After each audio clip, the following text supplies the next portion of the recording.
Welcome back to the channel. I want to thank you guys for returning. All the ones that are new, shout out to you as well. We got love from all the way to Ukraine coming onto my channel, so the love is out there, it's spreading. Shout out to all of you. Thank you for tuning in. We're standing in front of my 120 saltwater aquarium. Believe it or not, it has been running for over 4 months now, 120 days. We started this tank in August 24th. I want to walk you guys through my time dealing with this saltwater tank. We're going to run through everything that's running on this system. So first things first, I wanted to go over the lighting for this tank. Also, with the lighting, I had a custom housing built to hold the lights up by my buddy Steve Zerard. Thank you for that, my man. I really do appreciate it. These are Flies On LED lights, and they're both from the same brand. This one's a little older.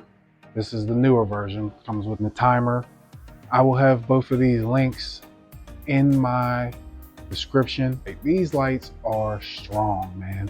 I have them at 45% right now on this tank, keeping everything lit up and real nice. You gotta have some type of harness for it. The extension cord on this is very short, so you got to go buy your own for the length if you want a longer cord, which I have on this one, but it still has to be, you know, tucked away.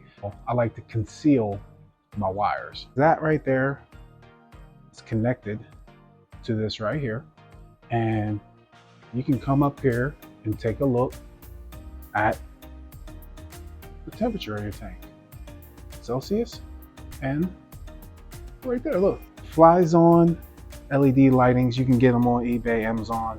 They're all over the place. Okay, now staying on the outside of the tank, we have here is a Quiet Drive MP40. Now, when you want the best of the best, you're probably going to be looking for these different settings without a problem. Any way you want to do it, adjust it, and it'll stay at that mode for you. Moving down, which I'm pointing at, is Smart Level Control by Hydro. This is my auto top off. It automatically controls the level that's going on in my sump. Very useful. This is a 5-gallon fish tank, which I just, you know, custom made it to take care of my and run all my RO water. It takes care of the business. Power plug sitting in water. Oh my Lord. Get in where you fit in. I gotta find somewhere to put that. That controls my return pump, different levels of flow that I'm running on it. I actually have it down a little bit, and it's still, the flow is really good because of this wave maker. And right here, it's actually running the timer on those lights up there. Okay, right here, that is the controller of my Haiger titanium heater. Thank you, Haiger, for sending it out. It is in the back. Yep, there he goes. Yep, Haiger hooked me up with that 800-watt titanium heater, which has temperature control buttons on the back that I showed you, and it will let you know if the water level gets below it. It'll start giving you that annoying noise so that you have to come attend to it. Haiger really knocked it out of the park with these. These are for fresh or salt water. This thing has been maintaining this tank since I started it.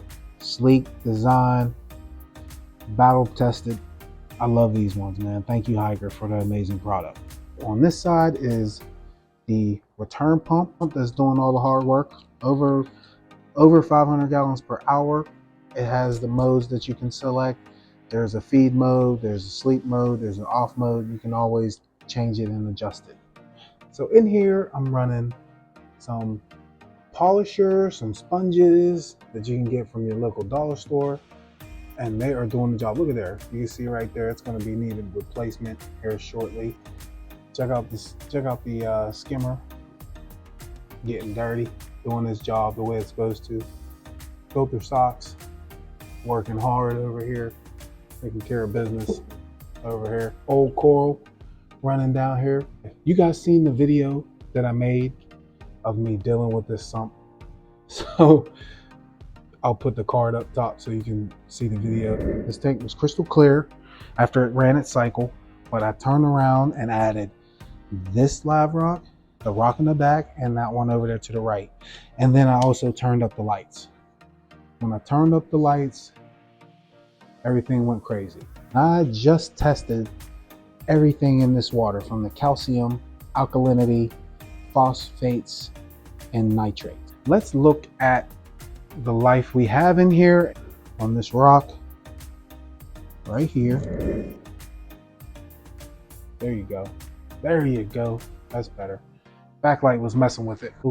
We got a few zoas on this. They're gonna be banging once it starts growing. You know what? All right, this is one of my most recent acquisitions. This is my very first hammer curl, which I got from my local fish store. And then we're gonna step back here. This is my, I believe, neon Goniopora, the bubble tip anemone.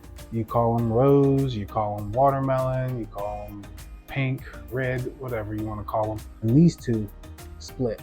And look how big they are now. These clownfish to start hosting, and they are just so captive bred. They don't know nothing about them.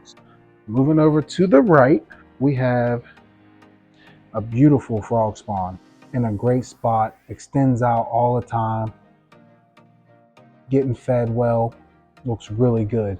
There's another frog spawn which has the purple tips with the green stem, and this thing has 3 heads on it. And this is something you probably pay a lot of money for. You gotta get in good with your local hobbyists, because you know they're fragging all the time, just letting stuff go. This is the pulsing Xenia, and I'm hoping that he will cover this entire rock one eventually. I just love the opening and closing of their tentacles, and I'm like just sitting here watching it. It's so relaxing. There is my beautiful torch, which has two heads, and that is a Rasta torch. The first coral I got, I believe. Looking really good. Loves that spot.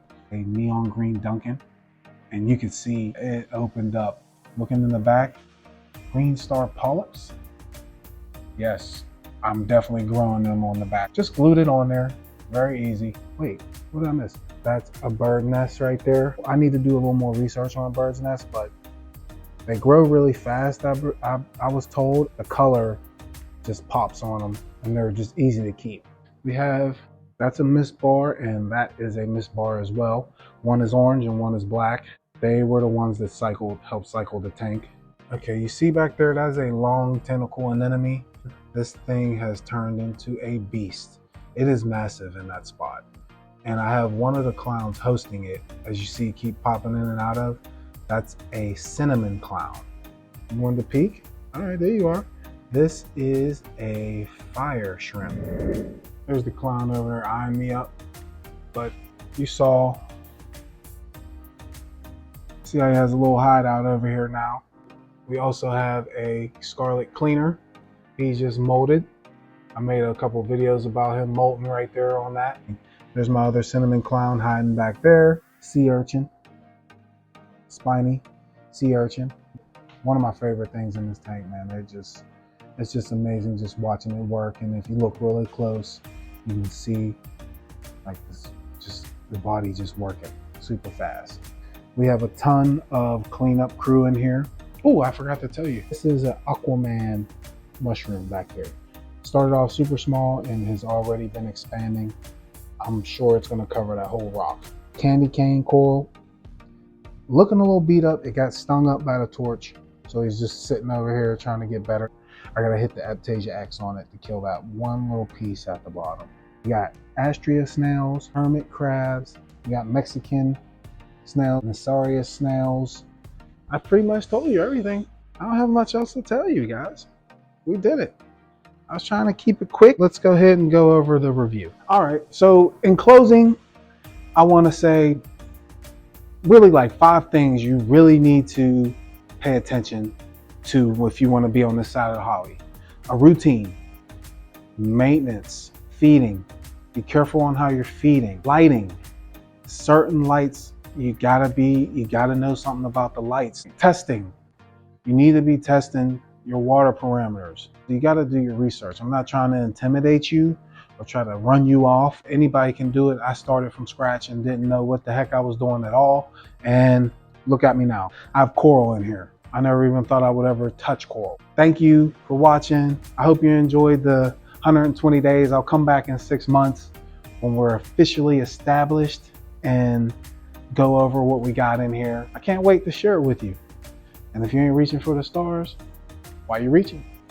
I'm out.